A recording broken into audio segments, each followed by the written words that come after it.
조선의 야담들의 귀 기울여 들어주어 감사하오. 오늘은 세상에 구전되어 내려온 이야기 하나를 펼치려 하니 그 속에는 인과의 이치가 깊이 스으며 있고 가슴을 저미는 모자 무지의 정이 담겨 있도다. 바람이 유난히 매섭게 울부짖는 밤이었다. 첩첩산중 험한 고갯길 아래 마치 세상이 잊어버린 듯 웅크리고 앉은 낡은 주막 하나가 있었다.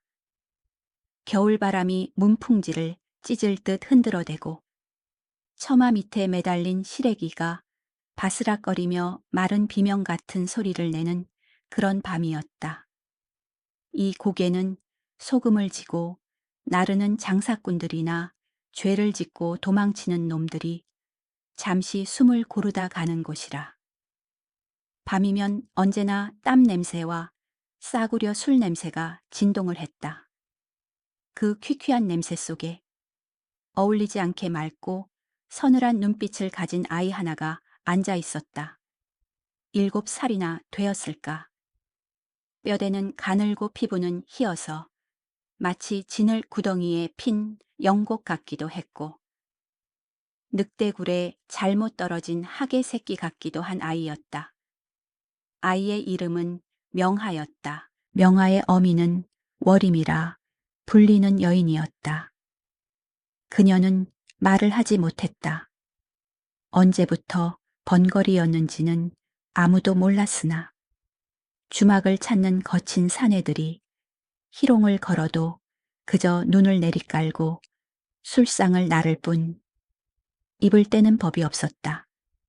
사람들은 그녀가 번거리라서 흉을 보기도 했고 또 번거리라서 마음 놓고 제 속의 더러운 이야기를 쏟아내기도 했다. 월임은 그 모든 소리를 듣고도 못 들은 척 그저 부엌 아궁이 앞에 쭈그려 앉아 불을 지피거나 콩나물을 다듬으며 하루를 보냈다. 그녀의 손은 거친 물일과 밭일에 망가져 나무 껍질처럼 거칠었지만 명화의 머리를 쓰다듬을 때만은 비단결보다 더 조심스럽고 부드러웠다.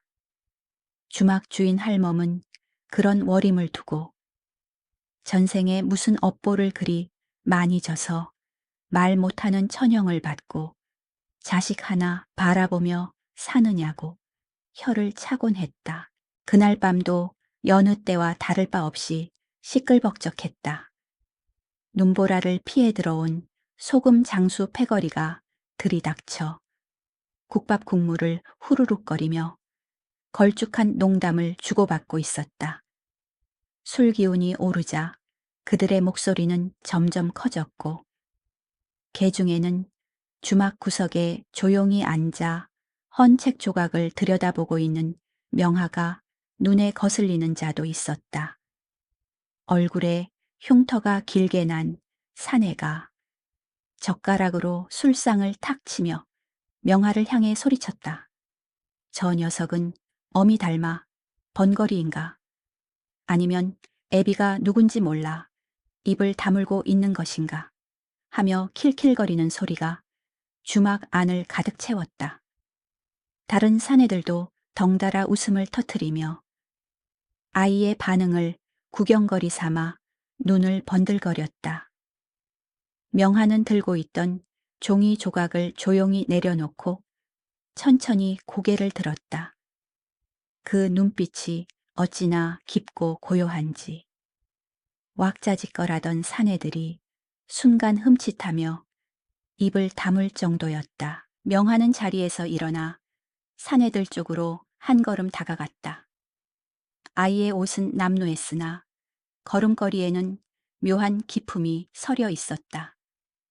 흉터난 사내가 무안했는지 괜히 더 으름장을 놓으며 내 놈 눈깔이 왜 그리 기분 나쁘냐고 술이나 한 잔 따르라고 호통을 쳤다. 명하는 주전자를 들어 사내의 잔에 술을 채우는데 단 한 방울도 흘리지 않았다. 그리고는 나지막하면서도 또렷한 목소리로 입을 열었다. 술이 넘치면 바닥을 적시지만 말이 넘치면 화를 부른다고 들었습니다. 어르신께서도 이 춥고 긴 밤을 평안히 보내시려면 술잔은 채우되 말씀은 조금 비우시는 게 좋지 않겠습니까? 아이의 목소리는 높지 않았으나 주막 안의 공기를 순식간에 얼어붙게 만들 만큼 서늘한 위험이 있었다. 7살 아이의 입에서 나올 법한 말이 아니었기에 사내들은 술잔을 든 채 멍하니 서로의 얼굴만 쳐다보았다. 그 순간 부엌에서 와장창 하는 소리가 들렸다. 워림이 들고 있던 그릇을 떨어뜨린 것이었다. 그녀는 사색이 된 얼굴로 부엌에서 뛰쳐나와 명화를 낚아채듯 품에 안았다. 마치 독수리에게 채어가는 병아리를 보호하려는 어미 닭처럼 워림의 온몸은 가늘게 떨리고 있었다. 사내들은 그제야 정신을 차리고 기가 막히다는 듯 웅성거리기 시작했다. 주막집 꼬마 녀석이 어디서 글귀나 주워듣고 건방을 떤다며 욕설을 뱉는 이도 있었고 신동이 났다고 감탄하는 이도 있었다. 하지만 워림에게는 그들의 칭찬이나 욕설이 들리지 않는 듯했다. 그녀는 명화의 입을 자신의 거친 손바닥으로 틀어막고는 죄인처럼 허리를 굽신거리며 아이를 주막 뒷방으로 끌고 들어갔다. 명화는 어미의 손에 이끌려 가면서도 뒤를 돌아 사내들을 응시했는데 그 눈빛에는 두려움 대신 알 수 없는 연민 같은 것이 담겨 있었다. 뒷방은 냉기가 돌아 입김이 하얗게 서렸다. 워림은 문을 걸어 잠그고 나서야 명화를 놓아주었다. 그녀는 명화의 어깨를 잡고 거칠게 흔들었다. 아이의 눈을 똑바로 바라보는 그녀의 눈에는 눈물이 가득 고여 있었는데 그것은 단순한 슬픔이 아니었다. 그것은 뼛속 깊은 곳에서 우러나오는 공포였다. 워림은 손짓으로 명에게 물었다. 어디서 그런 말을 배웠느냐고. 제발 아무것도 모르는 척 살라고. 입을 다물고 귀를 닫고 눈을 감고 살라고 애원하듯 손을 휘저었다. 그녀의 손짓은 절박했다. 그를 알면 다치고 똑똑하면 부러지는 세상이라는 것을 뼈저리게 겪은 어미의 무언의 절규였다. 명화는 그런 어미의 손을 자신의 작은 두 손으로 감싸 쥐었다. 어머니, 저는 그저 생각난 것을 말했을 뿐입니다. 하고 명화가 말하자 워림은 털썩 자리에 주저앉았다. 명화는 어미가 왜 이토록 자신의 총명을 두려워하는지 알지 못했다. 그저 자신이 글을 읽거나 이치에 맞는 말을 할 때마다 어미의 눈동자가 흔들리고 밤마다 숨죽여 우는 소리를 들었을 뿐이다. 아이는 타고난 성정이 맑고 총명하여 스치는 바람 소리에서도 이치를 깨닫고 손님이 버리고 간 찢어진 서책 조각에서도 글자를 익혔다. 가르쳐주지 않아도 스스로 깨우치는 것. 그것은 명에게 숨을 쉬는 것처럼 자연스러운 일이었다. 그러나 그 재주가 어미에게는 고통이라는 것을 어렴풋이 느끼고 있었다. 워림은 방구석 낡은 반다디 장롱을 불안한 눈빛으로 쳐다보았다. 그 깊은 곳에는 명화가 절대 보아서는 안 될, 그러나 언젠가는 보게 될지도 모르는 낡은 물건이 깊이 잠들어 있었다. 밤이 깊어지자 주막의 소란도 잦아들고 사내들의 코 골며 자는 소리만이 간간이 들려왔다. 명화는 윗목에 누워 잠든 어미의 등을 바라보았다. 워림은 자면서도 끙끙 앓는 소리를 내며 식은땀을 흘렸다. 명화는 조심스럽게 일어나 어미의 이마에 맺힌 땀을 닦아주었다. 어미의 얼굴은 고단한 삶의 흔적으로 주름져 있었지만 잠든 모습은 어딘가 고귀한 태가 남아 있었다. 명화는 문풍지 구멍으로 새어 들어오는 달빛을 손바닥으로 받아보았다. 이 좁고 더러운 주막이 자신의 세상 전부가 아님을, 저 산 너머에는 더 넓고 큰 세상이 있음을 아이는 본능적으로 알고 있었다. 그리고 자신의 가슴 속에서 뜨거운 무언가가 꿈틀거리고 있다는 것도 느꼈다. 그것은 억누르려 해도 억눌러지지 않는 타고난 운명의 불씨였다. 다음 날 아침, 눈은 그쳤으나 세상은 온통 하얗게 변해 있었다. 머림은 새벽같이 일어나 마당에 쌓인 눈을 치우고 있었다. 명화는 빗자루를 들고 나와 어미를 거들었다. 쓱, 쓱, 눈 쓸리는 소리가 고요한 계곡을 채웠다. 어제 명에게 호통을 쳤던 흉터난 사내가 짐을 챙겨 나오다가 마당에 선 명화를 보았다. 사내는 묘한 표정을 짓더니 명에게 다가왔다. 어제는 내가 취해서 실수를 했다. 너는 범상치 않은 놈이다. 부디 이 구정물 같은 곳에서 썩지 말거라.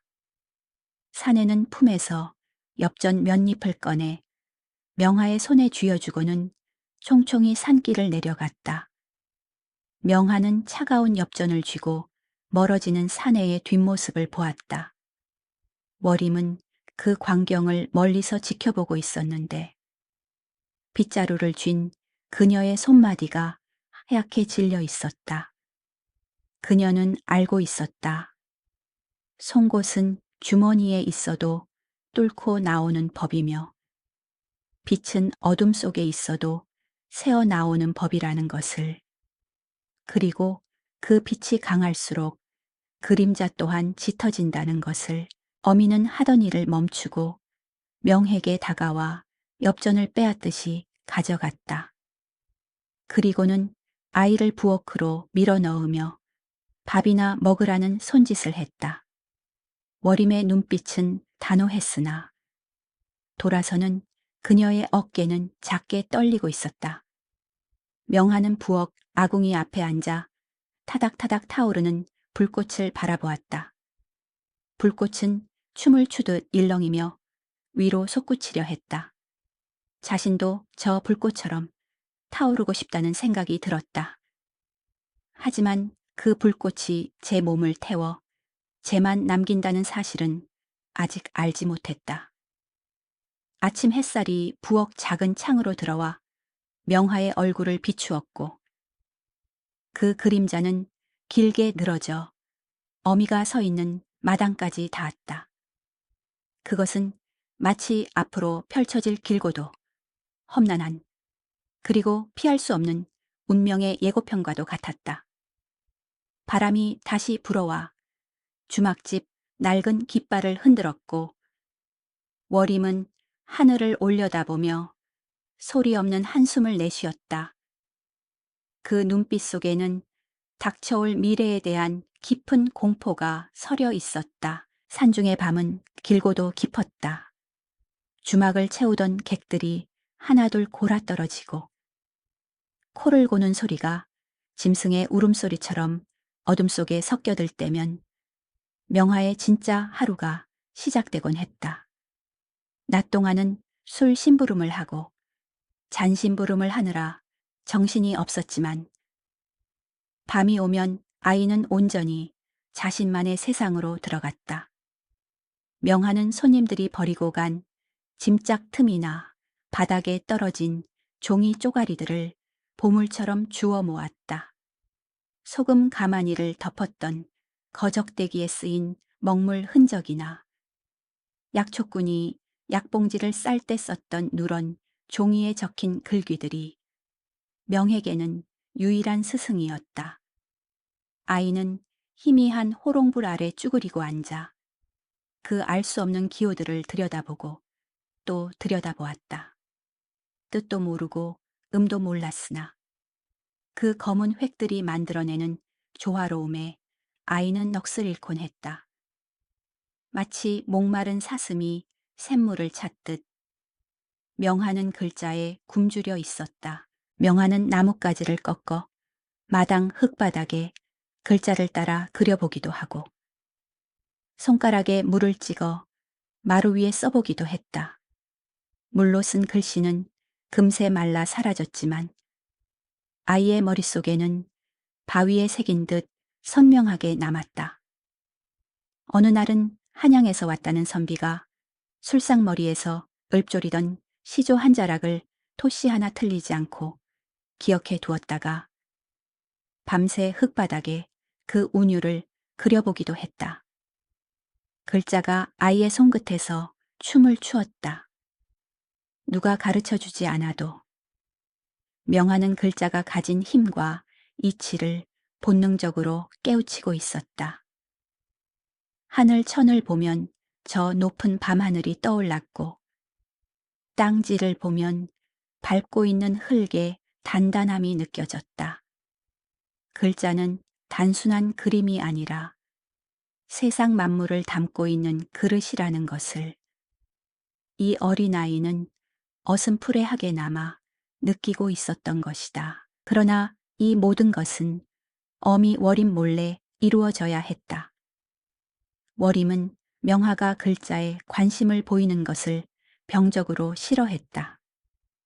낮에 명하가 손님의 보침에 적힌 글귀라도 쳐다보고 있을라 치면 어김없이 다가와 거칠게 아이의 등을 떠밀거나 빗자루를 쥐어주며 일을 시켰다. 명하는 어미의 그런 태도가 서운했지만 한편으로는 두려웠다. 평소에는 그토록 순하고 헌신적인 어미가 글자 앞에서만 서면 마치 귀신을 본 사람처럼 사색이 되었기 때문이다. 그래서 명하는 어미가 깊은 잠에 빠진 것을 확인하고서야 몰래 일어나 호롱불 심지를 도두곤 했다. 하지만 명하가 모르는 것이 있었다. 워림 또한 밤마다 잠들지 못하고 있다는 사실이었다. 명하가 숨죽여 그를 익히는 동안 워림은 이불 속에서 숨을 죽인 채 등 뒤에서 들려오는 아들의 책 넘기는 소리, 바닥을 긁는 소리를 피를 토하는 심정으로 듣고 있었다. 워림에게도 비밀은 있었다. 명하가 잠들었다고 생각되는 깊은 새벽이면 워림은 윗목 구석에 놓인 낡은 반다디 장롱을 조심스럽게 열었다.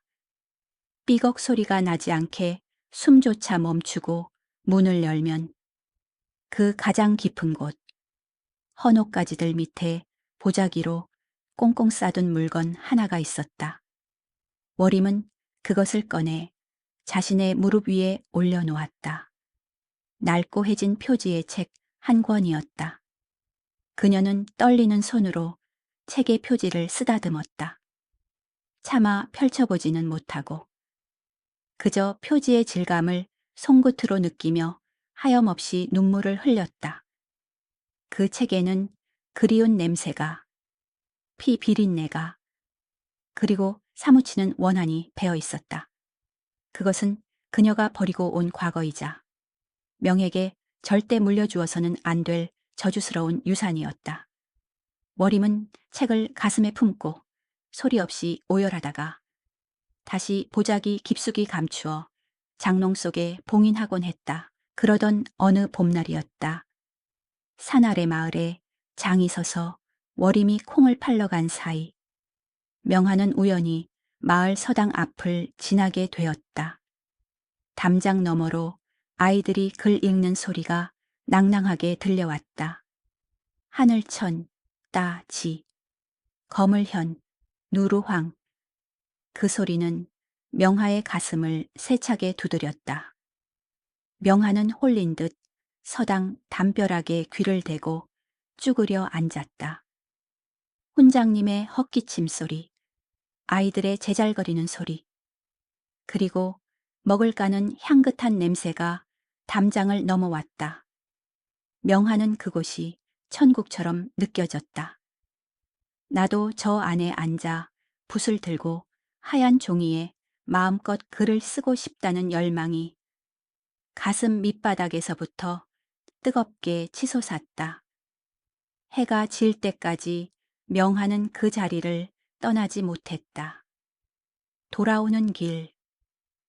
명하의 발걸음은 무거웠으나 눈빛만은 결의에 차 있었다. 저녁밥을 먹고 난 뒤 명하는 조심스럽게 어미 앞에 무릎을 꿇고 앉았다. 워림은 바느질을 하다 말고 의아한 눈으로 아들을 쳐다보았다. 어머니, 저도 글을 배우고 싶습니다. 마을 서당에 다니게 해주십시오. 나무를 더 많이 해오고 물도 더 많이 길어오겠습니다. 그러니 제발 글을 배우게 해주십시오. 명화의 말은 간절했다. 난생 처음으로 어미에게 꺼낸 욕심이었다. 그러나 워림의 반응은 예상보다 훨씬 격렬했다. 그녀의 손에서 바늘이 툭 떨어졌다. 워림의 얼굴이 창백해지더니 이내 붉게 달아올랐다. 그녀는 자리에서 벌떡 일어나 명하의 멱살을 잡고 흔들었다. 입으로는 아무 말도 할 수 없었으나 그녀의 표정은 안 된다, 절대 안 된다 라고 비명을 지르고 있었다. 워림은 그것으로도 모자랐는지 방구석에 세워둔 회초리를 집어들었다. 그리고는 사정없이 명화의 종아리를 내리쳤다. 짝, 짝. 살 타는 소리가 좁은 방 안을 울렸다. 명화는 비명 한 번 지르지 않고 그 매를 맞았다. 종아리에 시뻘건 줄이 가고 피가 맺혔지만 아이는 움직이지 않았다. 워림은 때리면서 울고 있었다. 매를 든 그녀의 손이 더 심하게 떨렸다. 그를 알면 죽는다. 붓을 잡으면 목이 날아간다. 네 아비가 그리 죽었다. 너만은 살려야 한다. 워림의 마음속 절규가 매질에 실려 명에게 전해지는 듯했다. 한참을 매질하던 워림은 결국 회초리를 던져버리고 명하를 끌어안았다. 짐승이 울부짖듯 꺽꺽거리는 소리가 그녀의 목구멍에서 터져 나왔다. 그것은 세상에서 가장 슬프고 처절한 통곡이었다. 명화는 어미의 품에 안겨 가만히 눈물을 흘렸다. 종아리가 불에 댄 듯 쓰라렸지만 어미의 가슴에서 전해지는 뜨거운 슬픔이 더 아팠다. 명화는 깨달았다. 자신의 배움이 어미에게는 흉기라는 것을. 내가 글을 읽으려 할 때마다 어미의 심장은 난도질 당한다는 것을 어린 명화는 본능적으로 알게 되었다. 어머니, 잘못했습니다. 다시는 서당 이야기를 꺼내지 않겠습니다. 명화가 속삭이자 워림은 더욱 세게 아들을 품에 안았다. 그녀의 눈물은 명화의 어깨를 적시고 명화의 눈물은 어미의 가슴을 적셨다. 그날 밤 모자는 서로의 상처를 핥아주듯 밤새도록 그렇게 안고 있었다. 그 사건 이후 명화는 다시는 글 배우고 싶다는 말을 입 밖으로 꺼내지 않았다. 겉으로는 평범한 주막집 아이로 돌아간 듯했다. 낮에는 산에 가서 나무를 하고 밤에는 일찍 잠자리에 들었다. 워림은 그런 아들을 보며 안도했다. 하지만 명화의 가슴 속에 타오른 불꽃이 꺼진 것은 아니었다. 불꽃은 겉으로 드러나지 않은 채 더 깊고 은밀한 곳으로 숨어 들어갔다. 명화는 이제 호롱불도 켜지 않고 달빛에 의지해 몰래 책을 보거나 머릿속으로 글자를 썼다. 어미를 슬프게 하지 않으면서도 배움을 놓지 않는 법. 그것은 철저한 고독 속에서 홀로 깨우치는 길뿐이었다. 달이 유난히 밝은 어느 밤, 명하는 잠든 척 돌아 누워 있었다. 등 뒤에서 부스럭거리는 소리가 들렸다. 월임이 다시 장롱문을 여는 소리였다. 명하는 숨소리를 죽이며 귀를 기울였다. 옷 스치는 소리, 책장을 넘기는 듯한 아주 미세한 소리, 그리고 억눌린 흐느낌. 어미는 그 낡은 책을 펴놓고 그 안에 담긴 누군가의 영혼과 대화를 나누고 있는 것이 분명했다.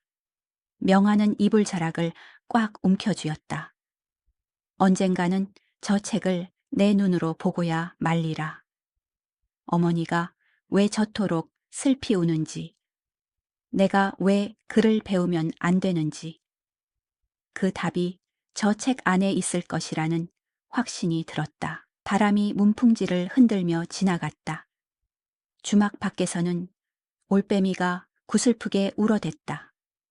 월임의 흐느낌이 잦아들고 다시 장롱문이 닫히는 소리가 들렸다. 명하는 그제야 감았던 눈을 떴다. 어둠 속에서 아이의 눈동자가 별처럼 빛났다. 그 눈빛은 예전보다 더 깊고 단단해져 있었다. 어미의 눈물과 매질은 명하의 재능을 꺾은 것이 아니라 오히려 그 재능에 한 에첸이라는 깊은 뿌리를 내려준 셈이 되었다. 고요한 산중의 주막, 그 작고 초라한 방 안에서 한 아이의 운명이 억압 속에서 더 강렬하게 비틀리며 자라나고 있었다. 그것은 훗날 세상을 뒤흔들 거목의 씨앗이었으나 그 뿌리는 너무나도 쓰고 아픈 흙 속에 박혀 있었다. 하늘에 구멍이라도 뚫린 듯 장대비가 쏟아지는 날이었다. 며칠째 계속된 비로 계곡물은 흙탕물이 되어 으르렁거리며 흘러갔고 산길은 진흙탕이 되어 발을 들이기조차 힘들었다. 이런 날에는 소금 장수도 도망자도 발길을 끊는 법이라 주막은 절간처럼 고요했다. 처마 끝에서 떨어지는 빗물이 낙수바디 돌을 때리는 소리만이 주막 안의 정적을 채우고 있었다. 명하는 마루 끝에 걸터 앉아 하염없이 내리는 비를 바라보고 있었다. 빗줄기가 땅에 꽂히며 튀어오르는 모양이 마치 수천 개의 붓이 일제히 춤을 추는 것 같다고 아이는 생각했다. 월임은 방 안에서 해진 옷을 기우고 있었으나 눅눅한 공기 탓인지 자꾸만 바늘에 손을 찔려 미간을 찌푸리곤 했다. 불길한 기운이 안개처럼 주막을 감싸고 도는 오후였다. 그때 빗속을 뚫고 누군가 주막 마당으로 들어섰다. 삿갓은 다 찢어져 비를 가리지 못했고 승복은 물에 젖어 축 늘어진 노승이었다. 노승은 지팡이를 짚은 채 거친 숨을 몰아쉬며 주막 처마 밑으로 들어와 비를 피했다. 인기척을 느낀 명하가 얼른 일어나 부엌으로 달려가 시원한 물 한 바가지를 떠왔다. 어르신, 먼 길 오시느라 고생하셨습니다. 이 물이라도 드시고 기운을 차리십시오. 명하가 두 손으로 공손히 물바가지를 올리자 노승은 삿갓 아래 번뜩이는 눈으로 아이를 뚫어지게 쳐다보았다. 노승의 눈빛은 깊은 산속의 호수처럼 서늘하고 깊었다. 그는 물을 받아 단숨에 들이켜고는 빈 바가지를 명에게 건네며 아이의 손목을 덥석 잡았다. 거친 노승의 손가락이 명하의 맥을 짚는가 싶더니 이내 그의 얼굴에 경악과 탄식이 교차했다. 노승은 명하를 향해 묻지 않고 방 안에 있는 월임을 향해 목소리를 높였다. 주인장, 이 아이의 어미가 그대인가? 내 잠시 할 말이 있으니 나와 보시게. 목소리에 담긴 위엄이 예사롭지 않아 워림은 바느질감을 놓고 엉거주춤 마루로 나왔다. 노승은 명에게 잠시 자리를 비켜달라 눈짓을 했다. 명하가 의아해하며 부엌으로 들어가자 노승은 워림을 똑바로 응시하며 무겁게 입을 열었다. 보살님, 이 아이는 이곳에 있을 인물이 아닙니다. 흙 속에 묻힌 옥석도 아니고 진흙탕에 구르는 용이요. 머지않아 그 빛이 천하를 덮을 것이니 붓 한 자루로 세상을 호령할 제왕의 운명을 타고났습니다. 워림의 눈이 커졌다. 두려워하던 말이 낯선 이의 입에서 터져 나오자 가슴이 철렁 내려앉았다. 하지만 노승의 말은 거기서 끝나지 않았다. 그는 혀를 차며 더욱 낮고 음침한 목소리로 말을 이었다. 허나 세상 이치란 것이 참으로 잔인하여 하나를 얻으면 하나를 내주어야 하는 법입니다. 이 아이의 재주는 하늘이 내린 것이나 그 뿌리가 너무 강하고 드세어 곁에 있는 부모의 징기를 빨아먹고 자랄 것입니다. 노승의 말은 비수처럼 워림의 가슴에 꽂혔다. 아이가 명성을 얻을수록 문장을 깨우칠수록 어미인 당신의 생명은 촛불처럼 사그라질 것이요. 이것은 천명이니 인력으로는 막을 수 없는 노릇입니다. 아이를 크게 키우려면 어미가 죽어야 하고 어미가 살려면 아이의 날개를 꺾어 평생을 바보처럼 살게 해야 합니다. 노승은 잔인한 양자택일의 운명을 아무렇지 않게 툭 던져 놓았다. 워림은 그 자리에 털썩 주저앉았다. 다리에 힘이 풀려 서 있을 수가 없었다. 그녀는 알고 있었다. 명하가 글을 한 자씩 익힐 때마다 자신의 몸이 예전 같지 않다는 것을, 알 수 없는 두통과 현기증이 자신을 갉아먹고 있다는 것을 어렴풋이 느끼고 있었다. 그것이 단순한 병이 아니라 아들의 찬란한 운명을 위해 자신의 생명이 땔감으로 쓰이고 있다는 사실을 확인받는 순간이었다. 워림은 빗물이 들이치는 마루 바닥에 이마를 찌으며 엎드렸다. 그녀는 말은 못했으나 온몸으로 울부짖었다. 노승의 옷자락을 붙잡고 애원하듯 손을 비볐다. 제 목숨은 상관없습니다. 제발 이 아이가 잘못되는 일만 없게 해주십시오. 제 살을 깎고 뼈를 태워서라도 이 아이가 뜻을 펼칠 수만 있다면 저는 기꺼이 걸음이 되겠습니다. 워림의 눈물 섞인 눈빛은 그렇게 말하고 있었다. 노승은 워림의 간절한 모습에 긴 한숨을 내쉬었다. 자식 잡아먹을 운명을 탓하지 않고 도리어 제 몸을 바치겠다니. 모정이란 것이 부처의 자비보다 더 무섭고 독하구려. 노승은 지팡이로 바닥을 쿵 찍었다. 그렇다면 방법은 하나뿐이요. 아이가 제 운명대로 날아오를 때 절대 잡지 마시오. 그리고 당신은 그저 묵묵히 그 업보를 받아내시오. 당신의 눈이 멀고 귀가 멀고 피가 말라가더라도 그것이 아이에게 가는 걸음이라 여기고 견뎌야 할 것입니다. 노승의 예언은 저주인지 축복인지 알 수 없는 기묘한 것이었다. 워림은 눈물 범벅이 된 얼굴로 고개를 끄덕였다. 그녀는 이미 마음의 결정을 내린 상태였다.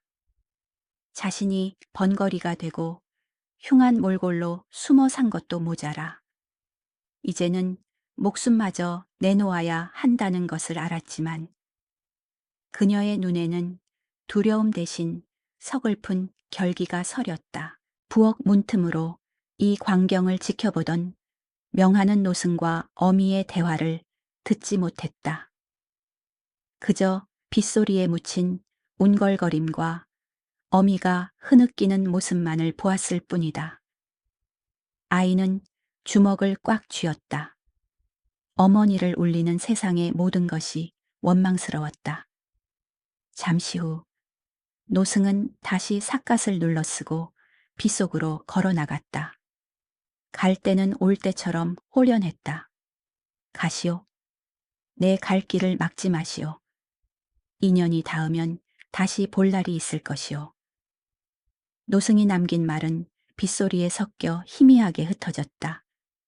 월임은 빗속으로 사라지는 노승의 뒷모습을 향해 오랫동안 합장하고 서 있었다. 들이치는 비에 옷이 다 젖었지만 그녀는 추위를 느끼지 못하는 사람 같았다. 그날 밤 비는 그쳤으나 산사는 더욱 깊은 어둠에 잠겼다. 월임은 잠든 명하의 얼굴을 쓰다듬었다. 노승의 말이 귓가에 쟁쟁했다. 아이가 자라면 어미는 시든다. 월임은 자신의 거칠고 투박한 손을 내려다보았다. 손끝이 미세하게 떨리고 있었다. 이것이 시작이구나. 그녀는 직감했다. 명화의 총기가 빛을 발할 날이 머지않았음을, 그리고 자신의 시간이 얼마 남지 않았음을. 멀리 산사에서 저녁 예불을 알리는 종소리가 은은하게 울려 퍼졌다. 탱, 탱, 탱. 그 소리는 마치 월임의 운명을 재촉하는 장송곡처럼 들렸다. 월임은 명화의 손을 자신의 뺨에 갖다 대고 소리 없는 눈물을 흘렸다. 내 아들아, 내 피를 마시고 저 하늘 높이 날아오르거라. 이 어미는 기꺼이 너의 딛고 일어설 흙이 되어주마. 어두운 방 안, 모자에 엇갈린 운명은 빗물처럼 차갑게 그리고 끈질기게 서로를 적시고 있었다. 계곡에도 가을이 깊어 산등성이가 온통 붉은 단풍으로 타올랐다. 낙엽이 바람에 흩날려 주막 마당에 수북이 쌓이던 어느 날, 평소와는 다른 귀한 손님이 주막을 찾았다. 행색은 남루한 선비 차림이었으나 타고 온 말의 털이 윤기가 흐르고 허리춤에 찬 놀이개가 예사롭지 않은 것으로 보아 신분을 감춘 고위 관리임이 분명했다. 그는 구석진 자리에 앉아 술상을 받고는 창밖의 붉은 단풍을 바라보며 시름에 잠겨 있었다. 주막 안은 쥐 죽은 듯 조용했고 명화만이 조심스럽게 술병을 나르며 귀인의 눈치를 살폈다. 선비는 술 한 잔을 들이켜고는 나지기 시를 읊조리기 시작했다. 가을 바람에 떨어지는 낙엽을 노래한 당나라 시인의 시였는데 그 목소리에는 깊은 회한과 고독이 묻어 있었다. 그런데 시를 읊어가던 선비가 어느 대목에서 멈칫하며 입을 다물었다. 술기운 탓인지 아니면 잠시 기억이 흐려진 것인지 다음 구절이 떠오르지 않는 듯했다. 선비는 미간을 찌푸리며 탁자를 손가락으로 두드렸다. 취하여 등불을 돋우고 칼을 어루만지니 그 다음이 무엇이더라. 선비가 혼잣말처럼 중얼거렸다. 그때 술병을 내려놓으려던 명하의 입에서 무의식적으로 낮은 목소리가 흘러나왔다. 꿈속에서 들리던 피리소리. 진영은 차갑기만 하구나. 명하는 자신이 무슨 말을 했는지 깨닫고 황급히 입을 막았으나 이미 엎질러진 물이었다. 선비는 감전된 듯 몸을 일으켜 명하를 돌아보았다. 아이의 눈은 겁에 질려 있었으나 그 눈동자 깊은 곳에는 숨길 수 없는 총기가 서려 있었다. 선비는 명하를 가까이 불렀다. 네 이놈, 그 시를 어디서 들었느냐. 서당 문턱에도 가보지 못한 놈이 어찌 그 구절을 아느냐. 선비의 추궁은 매서웠으나 눈빛에는 호기심이 가득했다. 명하는 바닥에 납작 엎드려 떨리는 목소리로 대답했다. 죄송합니다. 지난번 지나가던 과객이 읊는 것을 우연히 듣고 외웠을 뿐입니다. 뜻은 모르나 그 소리가 서글퍼 가슴에 남았습니다. 선비는 허허 하고 헛웃음을 터뜨렸다. 뜻을 모르고 외웠다 천만의 말씀이다. 내 놈이 읊은 그 억양과 박자는 그 시의 비장함을 정확히 꿰뚫고 있었다. 선비는 명에게 붓과 종이를 가져오라 일렀다. 그리고 몇 가지 글자를 써 보이며 읽어보라 하였다. 명하는 주저하다가 어미의 눈치를 살필 겨를도 없이 술술 글자를 읽어내려갔다. 흙 속의 진주가 진흙을 털고 빛을 발하는 순간이었다. 선비는 무릎을 치며 감탄했다. 알고 보니 그는 인근 고을을 다스리는 형암으로 민심을 살피러 잠행을 나온 길이었다. 형암은 당장 주인을 불렀다. 월임이 부엌에서 달려나와 바들바들 떨며 머리를 조아렸다. 형암은 월임에게 정색을 하고 말했다. 이 아이는 주막에서 술이나 따를 그릇이 아니다. 내 슬에 자식이 없어 적적하던 채 이토록 영민한 아이를 보니 욕심이 난다. 내 관아로 데려가 학문을 가르치고 사람을 만들어 보겠다. 형암의 제안은 천지가 개벽할 일이었다. 천한 주막집 아들이 관아의 식객이 되어 글을 배운다니 이는 가문의 영광을 넘어 다시 없을 기회였다. 그러나 월임의 얼굴은 기쁨 대신 잿빛으로 변해갔다. 월임의 뇌리에는 노승의 예언이 천둥처럼 울려 퍼졌다. 아이가 빛을 보면 어미는 시든다. 드디어 올 것이 왔구나. 월임은 형암의 발치에 엎드려 아무 말도 하지 못하고 눈물만 뚝뚝 흘렸다. 거절해야 마땅했다. 아이를 살리려면, 아니, 자신과 아이가 함께 이 구질구질한 삶이라도 이어가려면 명화를 치마폭에 감싸고 숨겨야 했다. 하지만 월임은 고개를 들어 명화를 보았다. 형암의 칭찬에 얼굴이 상기되어 반짝이는 아들의 눈. 그 눈을 보는 순간 월임의 가슴이 무너져 내렸다. 내 어찌 저 빛을 내 욕심으로 가릴 수 있겠는가. 내 목숨이 타들어가서 저 아이의 앞길을 밝힐 수만 있다면 그것이 어미 된 도리가 아니겠는가. 월임은 피 끓는 심정으로 바닥에 머리를 찌으며 감사의 절을 올렸다. 그것은 아들을 세상으로 보내는 작별의 의식이자 자신의 죽음을 받아들이는 서약이었다. 형암이 떠나고 난 뒤 주막에는 무거운 침묵이 흘렀다. 명화는 어미의 눈치를 보며 안절부절 못했다. 어머니, 제가 잘못했습니다. 가지 않겠습니다. 그냥 어머니 곁에서 살겠습니다.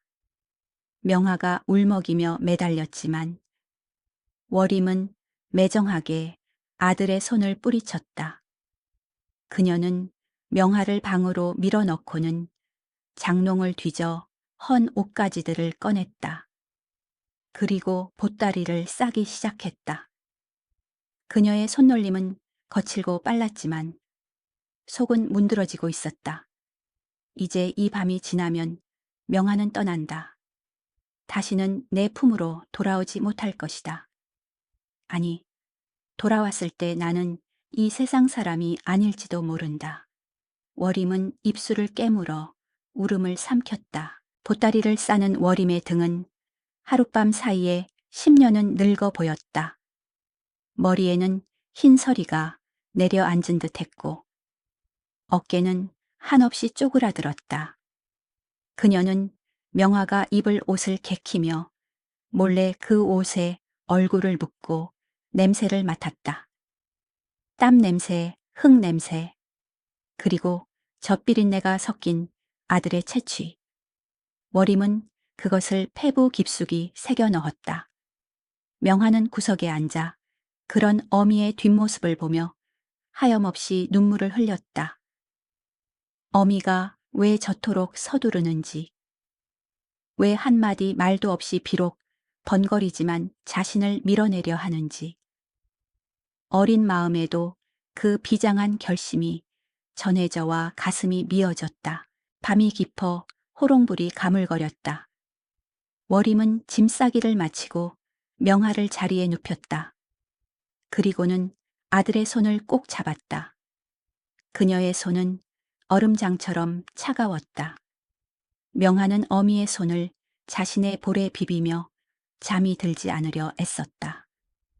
이 밤이 영원히 끝나지 않기를, 아침이 오지 않기를 기도했다. 하지만 야속한 시간은 흘러 창밖이 희끄무레하게 밝아오기 시작했다.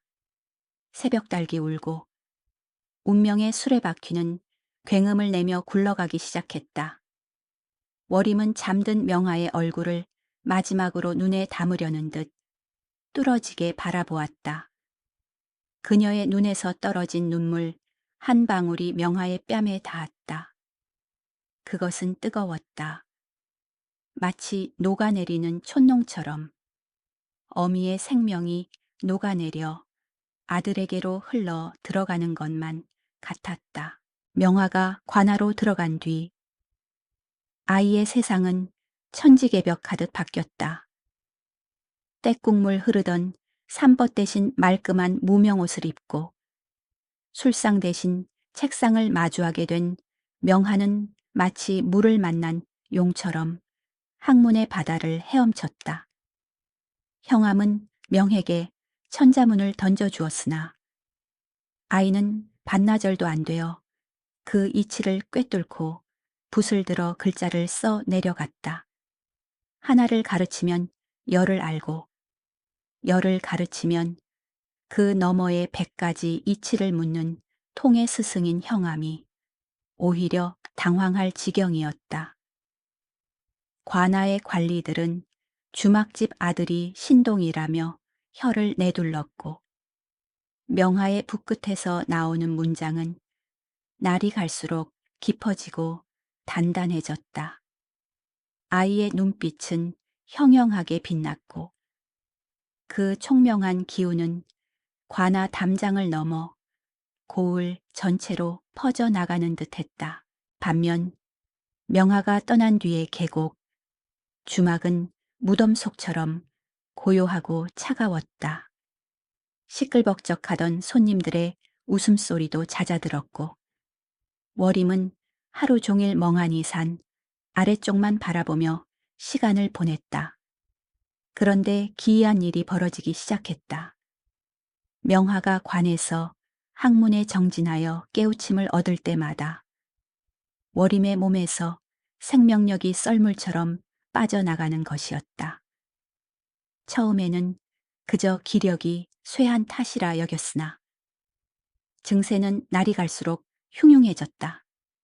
명화가 처음으로 시를 지어 형암을 감탄하게 했던 날, 워림은 부엌에서 일을 하다가 갑자기 눈앞이 캄캄해지며 그 자리에 주저앉고 말았다. 눈을 비비고 다시 떠보았으나 세상은 뿌연 안개 속에 잠긴 듯 희미하게만 보였다. 노승의 불길한 예언은 저주스러울 만큼 정확하게 맞아떨어지고 있었다. 아들의 지혜가 밝아질수록 어미의 눈은 어두워졌고 아들의 문장이 유려해질수록 어미의 숨소리는 거칠어졌다. 워림은 밤마다 가슴을 쥐어뜯으며 마른 기침을 토해냈다. 쿨럭 하고 기침을 할 때마다 입안에서 비릿한 피맛이 느껴졌고 손수건에는 검붉은 핏덩이가 섞여 나왔다. 그러나 워림은 그 고통을 두려워하지 않았다. 오히려 칠흑 같은 어둠 속에서 피를 토하면서도 입게는 안도감이 서린 묘한 미소를 지었다. 내 몸이 이토록 아픈 것을 보니 우리 명하가 오늘도 큰 배움을 얻었구나. 내 눈이 이토록 침침한 것을 보니 내 아들의 앞길은 대나처럼 환하겠구나. 워림은 자신의 고통을 아들의 성취를 알리는 전령으로 여기며 기꺼이 받아들였다. 계절이 바뀌어 첫눈이 내리던 날, 관에서 심부름꾼이 찾아와 서찰 한 통을 전해주었다. 명화가 보낸 첫 편지였다. 워림은 떨리는 손으로 서찰을 받아들었으나 이미 눈이 거의 멀어버린 탓에 글자를 읽을 수가 없었다. 그녀는 마침 주막에 들른 늙은 보찜 장수에게 편지를 내밀며 읽어달라고 손짓했다. 장수는 돋보기를 꺼내 쓰고 헛기침을 하더니 천천히 편지를 읽어 내려갔다. 어머니, 기체 후 일향만강하옵신지요. 소자는 형암나리의 은혜로 부족함 없이 공부하고 있습니다. 보찜 장수의 투박한 목소리를 타고 전해지는 아들의 글은 어린아이의 것이라고는 믿기지 않을 만큼 의젓하고 정갈했다. 그 문장 하나하나에는 어미를 향한 절절한 그리움과 자신의 성공으로 어미를 호강시켜 드리겠다는 당찬 포부가 담겨 있었다. 보찜 장수가 편지를 다 읽고 나서 자식 농사 참 잘 지으셨소 하고 덕담을 건넸다. 워림은 그 말을 듣고 허공을 향해 고개를 끄덕이며 웃었다. 하지만 그녀의 텅 빈 눈동자에서는 눈물이 주르륵 흘러내렸다. 그것은 맑은 눈물이 아니었다. 눈에 핏줄이 터져 섞여 나온 붉고 탁한 피눈물이었다. 붉은 눈물이 그녀의 앙상한 뺨을 타고 흘러내려 명화가 보낸 하얀 한지 위로 뚝뚝 떨어졌다. 마치 붉은 매화꽃이 피어나듯 편지지는 어미의 피눈물로 얼룩져 갔다.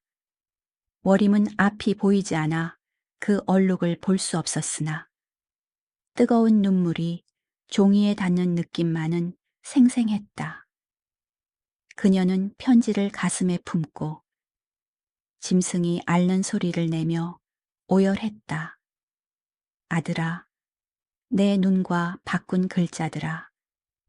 부디 세상을 비추거라. 그날 밤 워림은 피눈물로 얼룩진 편지를 뺨에 대고 잠이 들었다. 꿈속에서 그녀는 다시 젊은 시절의 고운 모습으로 돌아가 있었고 품에는 갓 태어난 명화가 안겨 있었다. 하지만 꿈에서 깨어난 현실의 새벽은 냉혹했다. 워림이 눈을 떴을 때 세상은 이제 완벽한 어둠이었다. 더 이상 문틈으로 들어오는 아침 햇살조차 느껴지지 않았다. 그녀는 더듬더듬 손을 뻗어 머리맡에 물그릇을 찾았다. 손끝에 닿는 차가운 물의 감촉만이 그녀가 아직 살아있음을 알려주었다. 명화가 천재라는 이름을 얻으며 관아의 뜰에서 칭송받던 그 시각. 어미는 빛을 완전히 잃고 어둠의 자식이 되었다.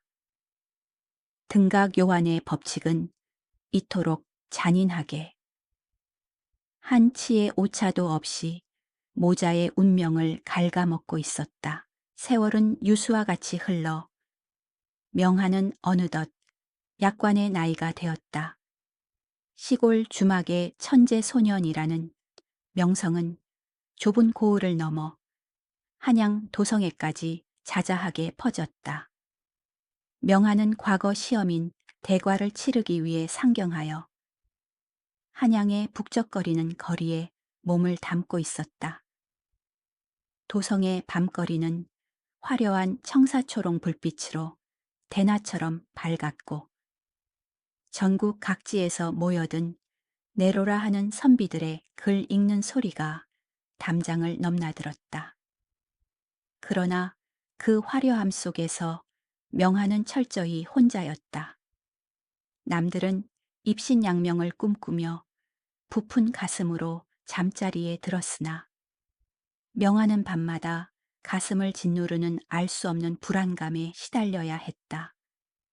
밤하늘에 뜬 달을 보면 어미의 굽은 등이 떠올랐고, 바람 소리를 들으면 어미의 기침 소리인 양 소스라치게 놀라 잠을 깼다. 그러던 어느 날 명하가 머물던 여주인 집에 고향 근처를 지나왔다는 보부상 하나가 묻게 되었다. 명하는 혹시나 하는 마음에 그에게 고향 소식을 물었다. 보부상은 곰방대에 불을 붙이며 무심하게 말을 뱉었다. 그 산 아래 주막 말인가. 거긴 이제 귀신 나올 곳이 다 되었지. 주인 여자가 눈이 멀고 병이 깊어 다 죽어가는데도 약 한 첩을 안 쓴다더군. 밤마다 아들 이름을 부르며 우는데 그 소리가 어찌나 처량한지 지나가던 산짐승도 피해 간다더라.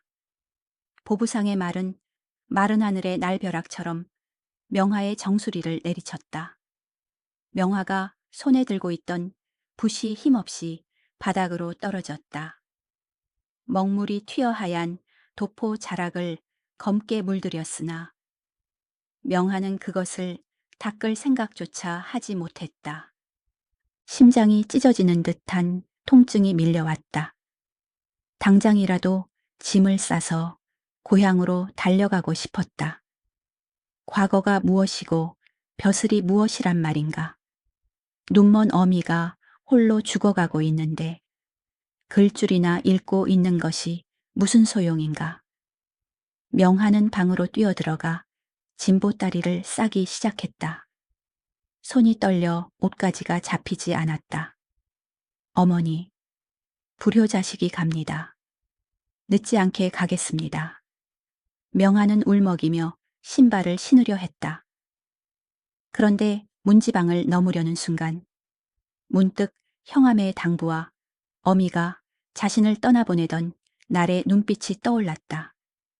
네가 세상의 이름을 떨치는 것이 어미의 한을 푸는 길이다. 어미가 자신의 눈을 받쳐 트윤 싹을 내 손으로 꺾어버릴 셈인가. 명하는 문지방에 걸터 앉아 오열했다. 돌아가면 어미의 임종은 지킬 수 있을지 모른다. 허나 빈손으로 돌아간다면 어미가 평생을 바쳐 지켜온 희생은 물거품이 되고 만다. 어미는 자신의 눈과 명하의 금의환양을 맞바꾼 것이다.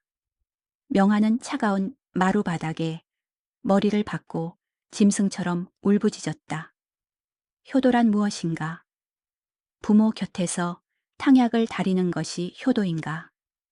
아니면 부모의 이름을 천에 알리는 것이 효도인가? 유교의 가르침은 입신양명을 으뜸으로 치나 당장 죽어가는 어미를 외면하는 것이 어찌 사람의 도리라 할 수 있겠는가? 명하의 내면에서 두 개의 자아가 피투성이가 되도록 싸우고 있었다. 결국 명하는 다시 방으로 들어와 진보다리를 풀었다. 그것은 살을 도려내는 것보다 더 끔찍하고 고통스러운 선택이었다.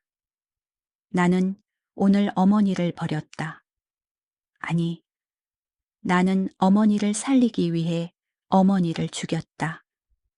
명하는 입술을 깨물어 피를 흘리며 다시 책상 앞에 앉았다. 눈앞이 눈물로 흐려 글자가 보이지 않았다.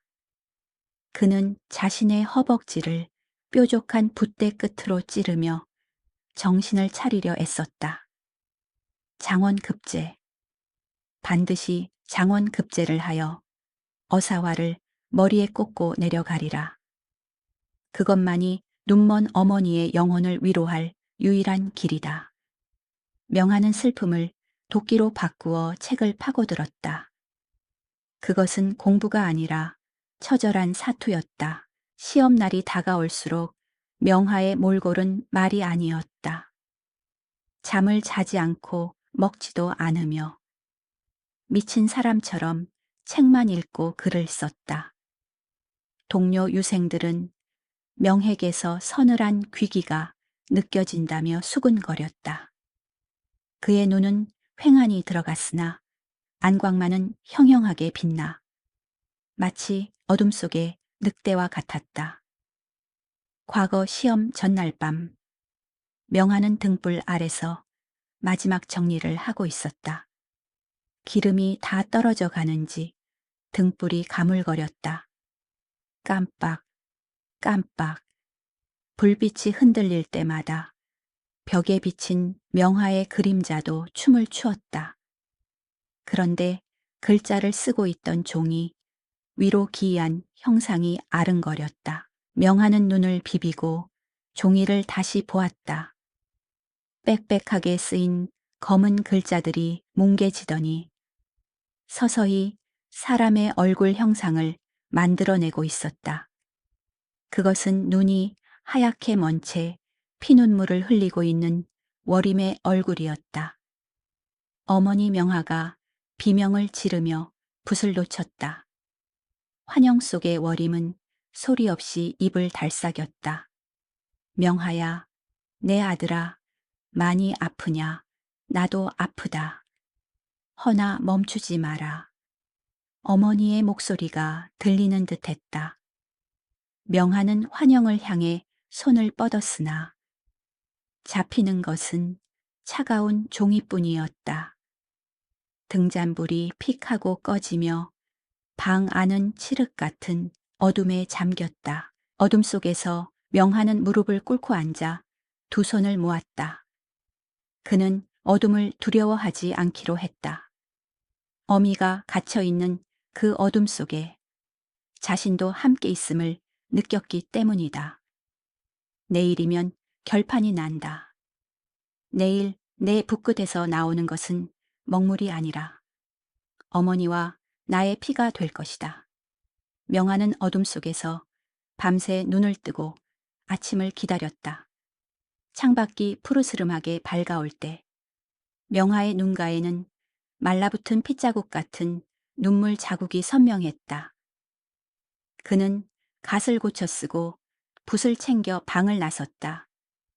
한양의 새벽 공기는 찼으나 명화의 가슴 속에는 다 타버린 재만 남아 서늘했다.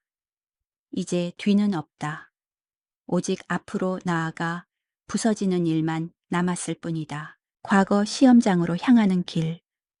수많은 선비들이 구름처럼 몰려들었다.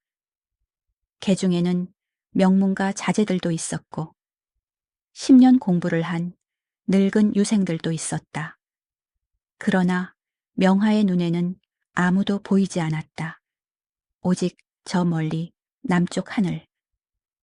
고향 산천이 있는 곳에 구름만이 눈에 들어왔다. 어머니, 조금만 더 기다려 주십시오. 이 불효자가 목숨을 걸고 답안을 쓰겠습니다. 명화의 발걸음 하나하나가 땅에 깊이 박혔다. 그것은 죄인의 걸음이자 동시에 영웅의 걸음이었다. 운명의 시간은 째깍째깍 다가오고 있었고 저 멀리 고향 주막에서는 마지막 촛불이 위태롭게 흔들리고 있었다. 과거장 입시를 앞둔 전날 오후 명화는 머리를 식힐 겸 도성거리를 정처 없이 걷고 있었다. 번뇌로 뜨거워진 머리와 달리 가슴은 텅 빈 것처럼 허전했다. 발길 닿는 대로 걷다 보니 인적이 드문 한적한 골목 어귀에 다다랐는데 그곳에는 낡은 고서점이 하나 자리하고 있었다. 명화가 무심코 서점 앞을 지나치려 할 때 서점 안에서 나오던 한 노인이 명화를 보고는 자리에 굳은 듯 멈춰섰다. 백발이 성성하고 가끈이 낡은 노인이었으나 눈빛만은 대쪽같이 꼿꼿한 선비의 기상이 서려 있었다. 노인은 마치 대낮의 귀신이라도 본 사람처럼 입을 벌리고 명화의 얼굴을 뚫어지게 응시했다. 자네, 혹시 조광현 대제학을 아는가? 노인이 떨리는 목소리로 물었다. 명화는 생전 처음 듣는 이름에 고개를 저으며 저는 시골 주막에서 자란 천한 몸이라. 그런 높은 분은 알지 못합니다. 하고 지나치려 했다. 하지만 노인은 다급하게 명화의 앞을 가로막고 소매를 붙잡았다. 아니다. 그럴 리가 없다. 그 이마와 콧날, 그리고 서늘한 눈매가 그분과 판박이다. 노인은 명화의 얼굴을 하나하나 뜯어보며 전율했다. 노인은 명화를 근처 조용한 찻집으로 이끌었다. 명화는 거절하려 했으나 노인의 눈에 고인 물기가 마음에 걸려 순순히 따랐다. 자리에 앉자 노인은 깊은 한숨을 내쉬며 묻어두었던 옛 이야기를 꺼냈다.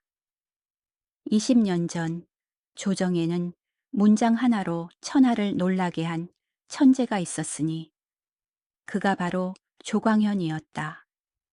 그는 임금의 총애를 받았으나 간신들의 모함으로 억울하게 영모죄를 뒤집어쓰고 참수형을 당했다. 그의 죄목은 불온한 글을 써서 세상을 어지럽혔다는 것이었다. 명화의 심장이 쿵하고 내려앉았다. 글을 쓰면 죽는다던 어머니의 절규가 귓가에 스치는 듯했다. 노인의 이야기는 계속되었다. 조광현에게는 정실 부인이 있었는데 명문가 교수로 미모와 덕망이 높았다. 역적의 가문이 멸문지화를 당하던 날 만삭이었던 부인은 감쪽같이 사라졌다. 사람들은 그녀가 절벽에서 몸을 던졌으리라 짐작했으나 시신은 찾지 못했다. 노인은 찻잔을 쥔 손을 부들부들 떨며 명화를 바라보았다. 만약 부인이 살아 도망쳤다면 뱃속의 아이를 지키기 위해 무슨 짓이든 했을 걸세. 양반의 신분을 버리고 가장 천하고 더러운 곳으로 숨어들었겠지. 혹여 아이가 아비의 재주를 닮아 화를 입을까봐 철저히 숨기고 눌렀을 것이야. 노인의 말 한마디 한마디가 명화의 가슴에 비수처럼 꽂혔다. 명화는 눈을 감았다. 머릿속에서 퍼즐 조각들이 맞춰지며 하나의 거대한 그림이 완성되고 있었다. 어머니가 왜 번거리 흉내를 냈는지, 왜 얼굴에 숯검정을 칠하고 험한 주막에서 평생을 살았는지, 그리고 왜 그토록 자신이 글 배우는 것을 공포스러워했는지. 아버지는 글 때문에 죽었고 어머니는 그 글 때문에 지옥 같은 삶을 선택했다. 자신의 혈관에 흐르는 이 재능은 하늘이 내린 축복이 아니라 아비의 피와 어미의 눈물로 빚어낸 저주스러운 유산이었던 것이다. 명화는 탁자 아래서 주먹을 꽉 쥐었다. 손톱이 살을 파고들어 피가 배어나왔다. 저는 주막집 아들입니다. 어르신께서 사람을 잘못 보셨습니다. 명화는 애써 부정하며 자리에서 일어났으나 목소리는 울음으로 떨리고 있었다. 노인은 떠나는 명화의 등 뒤에 대고 외쳤다. 자네가 그분의 아들이라면 명심하게. 붓은 칼보다 강하나 때로는 칼보다 더 많은 피를 부르는 법이네. 부디 아비의 억울함을 풀고 어미의 한을 달래주시게. 그 말은 명화의 어깨를 짓누르는 청은망은의 무게가 되어 내려앉았다. 거리로 나온 명화는 비틀거렸다. 한양의 화려한 거리가 갑자기 거대한 감옥처럼 느껴졌다. 어머니는 고귀한 신분을 버리고 스스로 천민이 되어 나를 살렸다. 나는 그것도 모르고 어머니를 원망하며 글을 배우겠다고 때를 썼구나. 명화는 하늘을 올려다보았다. 잿빛 구름이 하늘을 뒤덮고 있었고 어디선가 불어오는 바람에서 피비린내가 나는 듯했다. 이제 명에게 과거 시험은 단순한 출세의 수단이 아니었다. 그것은 복수이자 신원 셴웬 의식이었다. 아버지를 죽인 조정, 어머니를 짐승처럼 살게 만든 이 세상 한복판으로 걸어 들어가 그들이 그토록 두려워했던 글로써 그들을 굴복시켜야 했다. 명하의 눈빛이 달라졌다. 이전에 불안하고 초조하던 기색은 사라지고 그 자리에는 서리빨 같은 살기가 들어찼다. 그는 품속에 꽂혀있는 붓을 꺼내 보았다. 붓털 하나하나가 아버지의 머리카락 같고 대나무 붓대가 어머니의 마른 뼈마디처럼 느껴졌다. 이 붓으로 천하를 베리라. 그리고 그 끝에 무엇이 기다리든 끝까지 가보리라. 밤이 깊어 명하는 숙소로 돌아왔다. 방 안에는 여전히 어머니의 환영이 어른거리는 듯 했다. 명하는 책상 앞에 앉아 먹을 갈았다. 검은 먹물이 벼루에 고일 때마다 명하의 결심도 짙어졌다.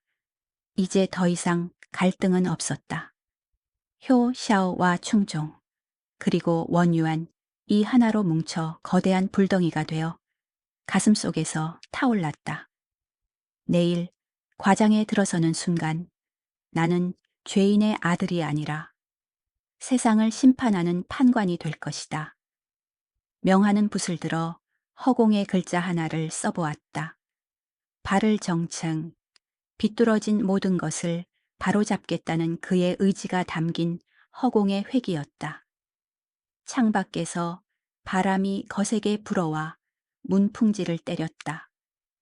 마치 내일 닥쳐올 폭풍을 예고하듯이 명하는 붓을 꽉 쥐고 폭풍의 눈 속으로 들어갈 준비를 마쳤다. 운명의 날이 밝았다. 궐문이 열리고 수천 명의 유생들이 구름대처럼 과거장으로 밀려 들어갔다. 하늘은 낯빛으로 잔뜩 흐려 있었고 간간히 흩날리는 눈발이 유생들의 검은 갓 위로 하얗게 내려앉았다. 명하는 가장 구석진 자리에 자리를 잡고 앉았다. 주변에서는 좋은 자리를 차지하려는 실랑이와 긴장된 숨소리가 뒤섞여 소란스러웠으나 명하의 귀에는 아무것도 들리지 않았다. 오직 제 심장이 뛰는 소리. 쿵, 쿵, 쿵. 마치 북소리처럼 규칙적으로 울리는 그 소리만이 귓가를 때렸다. 명하는 벼루에 물을 붓고 먹을 갈기 시작했다. 먹물이 검게 퍼져나가는 것을 보며 그는 자신의 영혼도 저렇게 검게 타들어가고 있음을 느꼈다. 이 먹물은 단순한 글자의 재료가 아니었다. 그것은 어머니의 피와 아버지가 남긴 원한이 뒤섞인 검은 눈물이었다. 같은 시각 수백 리 떨어진 산골, 주막에는 거센 눈보라가 몰아치고 있었다. 문풍지가 찢겨 나갈 듯 펄럭거렸고 방 안의 냉기는 이미 바깥과 다를 바 없었다. 머림은 윗목에 송장처럼 누워 있었다. 그녀의 숨소리는 가래가 끓어 그르렁거렸고 앙상한 가슴은 힘겹게 오르내렸다. 그녀는 직감했다. 오늘이 바로 그날임을, 아들이 붓을 들어 천하를 호령할 순간이 왔음을, 그리고 자신의 소임이 끝나는 순간이 다가왔음을 뼈저리게 느꼈다. 워림은 혼미해지는 정신을 붙잡으려 안간힘을 썼다. 그냥 이대로 눈을 감을 수는 없었다. 마지막으로 아들이 있는 곳, 한양 쪽 하늘을 향해 기도를 올려야 했다. 그것이 어미가 해줄 수 있는 최후의 뒷바라지였다. 드디어 과거장의 북소리가 둥, 둥, 둥 울려 퍼지고 시제 시티가 내걸렸다. 나라를 다스리는 도리와 백성을 구하는 길을 논하라. 시제를 본 순간 명하의 입가에 비릿한 냉소가 스쳤다.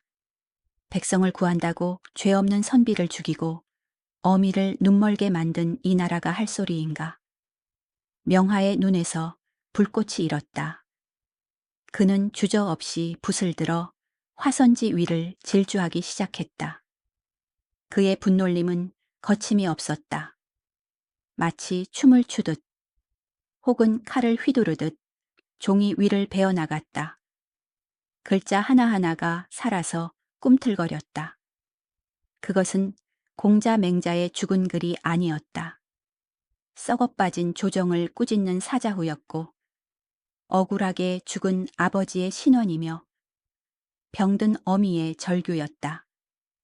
명화가 써내려가는 문장에서는 서슬 퍼런 살기가 뿜어져 나와 감독관들조차 그 기세에 눌려 뒷걸음질 칠 정도였다. 그 시각 워림은 있는 힘을 다해 몸을 일으켰다. 손가락 하나 까딱할 힘조차 없었지만 모정은 죽음보다 강했다.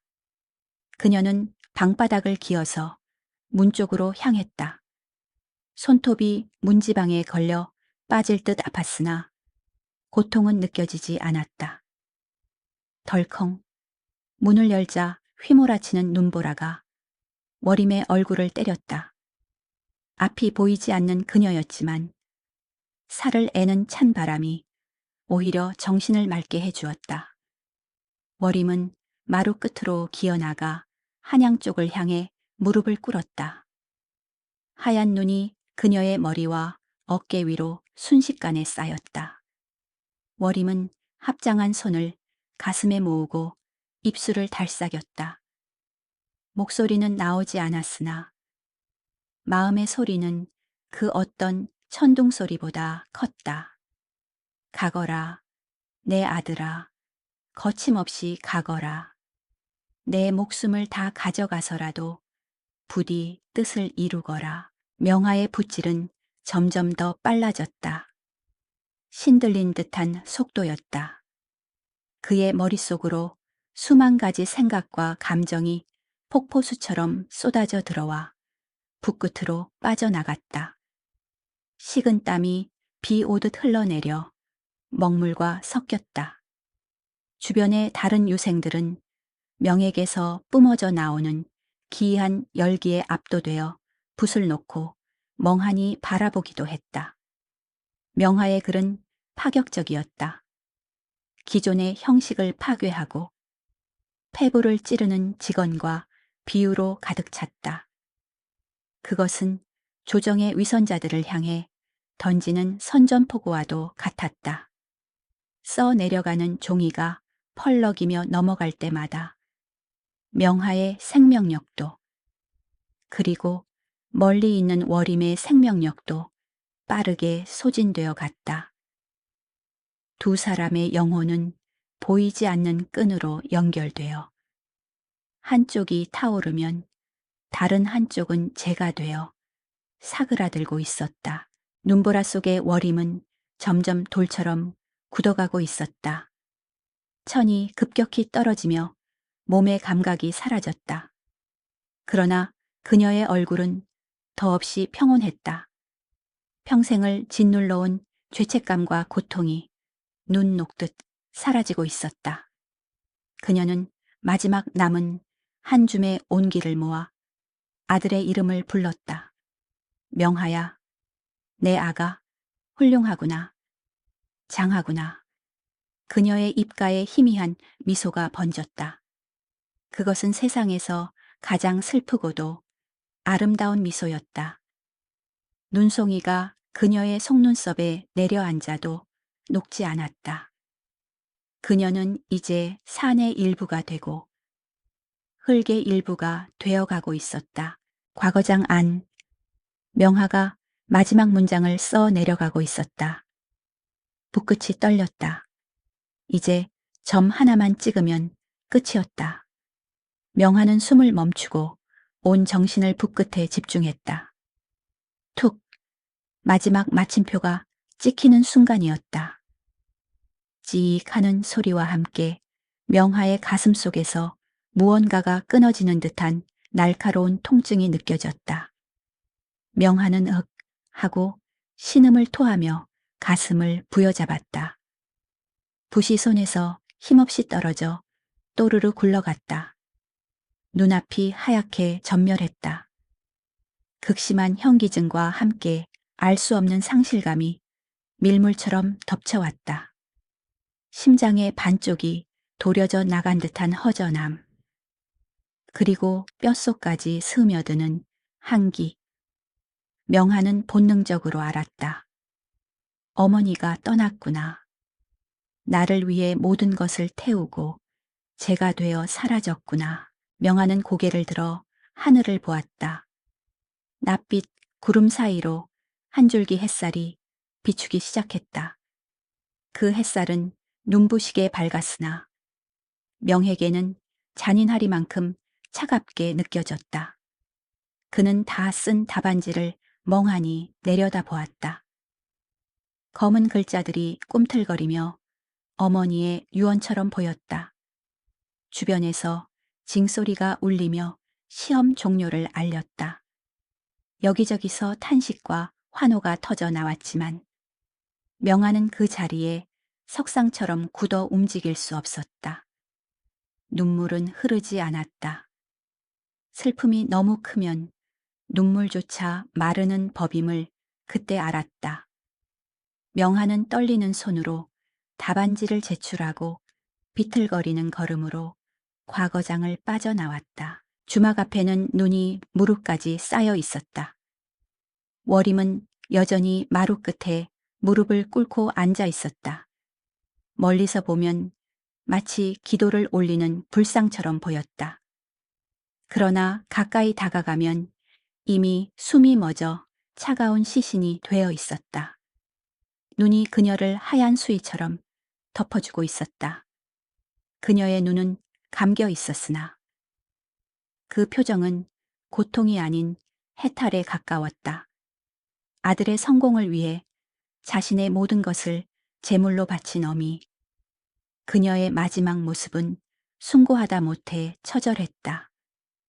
바람이 불어와 주막의 낡은 깃발을 흔들었고 대나무 숲이 서걱거리며 그녀의 넋을 위로하는 만가를 불렀다. 한양의 명하는 숙소로 돌아와 쓰러지듯 누웠다.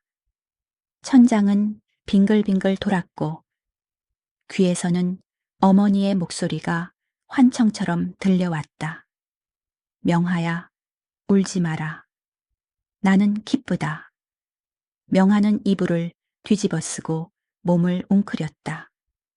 성공했다는 성취감은 없었다. 오직 세상에 홀로 남겨졌다는 절대적인 고독감만이 그를 감쌌다. 밖에서는 눈이 그치고 햇살이 비추기 시작했으나 명하의 마음속에는 영원히 그치지 않을 눈보라가 몰아치고 있었다. 그는 승리자였으나 동시에 패배자였다. 천하를 얻었으나 천하보다 귀한 것을 잃어버린 날이었다. 그렇게 운명의 날은 저물어가고 있었다. 대궐 앞에는 합격자 명단이 붙은 방이 나붙고 명하의 이름은 그 중에서도 가장 높은 곳 장원 급제자의 자리에 굵은 먹글씨로 박혔다. 임금은 명하를 친히 불러 어사화를 하사하며 그대의 문장은 칼날과 같아 난세를 평정할 힘이 있다 하고 치하했다. 만조백관이 머리를 조아리고 축하했으나 명에게는 그 화려한 어사화가 머리에 쓴 가시관처럼 무겁고 따갑기만 했다. 궐문을 나서는 명하의 앞길에는 청사초롱이 줄을 잇고 풍악을 울리는 악대와 광대패가 앞장섰다. 이것이 바로 세상 모든 선비가 꿈꾸는 금의환 향이었다. 비단 옷을 입고 말을 타고 고향으로 돌아가는 길. 사람들은 길가에 나와 구름처럼 몰려들어 환호했으나 명하의 귀에는 그 소리가 마치 멀리서 들리는 파도 소리처럼 몽롱하게만 들렸다. 사흘 밤낮을 걸어 행렬이 마침내 고향 고갯마루에 당도했다. 험한 산세는 예전 그대로였으나 말을 타고 내려다보는 풍경은 낯설게만 느껴졌다. 명하가 과거에 급제했다는 소식은 파발마보다 더 빠르게 고을에 퍼져 있었다. 옛날 주막에서 명하를 번거리 자식이라 놀려대던 마을 사람들과 소금 장수들이 이제는 길바닥에 엎드려 아이고, 날이 오셨습니까? 하며 조아렸다. 명하는 말 위에서 그들의 정수리를 내려다보며 씁쓸한 미소를 지었다. 내가 쓴 글 한 줄에 천지가 바뀌고 사람의 마음이 이토록 간사하게 변하는구나. 그러나 명하의 시선은 엎드린 사람들 넘어 저 멀리 상이슬게 외따로 떨어진 낡은 주막으로만 향하고 있었다. 풍악 소리가 계곡을 울리며 주막 마당으로 들어섰다. 덩기덕 쿵덕 요란한 소리가 고요한 산중을 깨웠으나 정작 나와서 맞이해야 할 주인은 보이지 않았다. 주막은 며칠 사이 폐가처럼 변해 있었다. 문짝은 덜렁거리고 마당에는 눈이 그대로 쌓여 있었으며 부엌 아궁이는 차갑게 식어 있었다. 명하는 말에서 뛰어내렸다. 화려한 관복 자락이 흙탕물에 젖는 것도 아랑곳하지 않고 마루로 뛰어 올라갔다. 어머니 소자가 왔습니다. 장원 급제를 하여 돌아왔습니다. 명하가 목이 터져라 외쳤으나 돌아오는 것은 공허한 메아리와 바람 소리뿐이었다. 방문을 활짝 열어젖혔다. 텅 빈 방 안에는 냉기만이 가득했고 윗목에는 주인을 잃은 낡은 이불만이 덩그러니 놓여 있었다. 그때 주막 뒤편에서 인기척이 들렸다. 이웃에 사는 꼬부랑 할멈이 지팡이를 짚고 힘겹게 걸어 나왔다. 할멈은 명하의 화려한 옷차림을 보고 잠시 주춤하더니 이내 눈시울을 붉히며 다가왔다. 아이고, 도련님, 너무 늦으셨소. 너무 늦게 오셨소. 할멈의 목소리는 떨렸다. 명하는 할멈의 어깨를 잡고 물었다. 어머니는요? 어디 계십니까 설마? 아니지요. 명하의 눈동자가 심하게 흔들렸다. 할멈은 주막 뒤 양지 바른 언덕을 지팡이로 가리켰다. 저기에 묻히셨소. 눈보라 치던 날. 아들 과거 보는 쪽으로 절을 하다 그대로 얼어 죽으셨소. 시신을 수습하려는데 어찌나 꽁꽁 얼어붙었던지 무릎을 펴드릴 수도 없어서 굽은 채로 묻어드렸소. 명하는 다리가 풀려 그 자리에 주저앉고 말았다. 하늘이 무너지고 땅이 꺼진다는 말이 이를 두고 하는 말인가.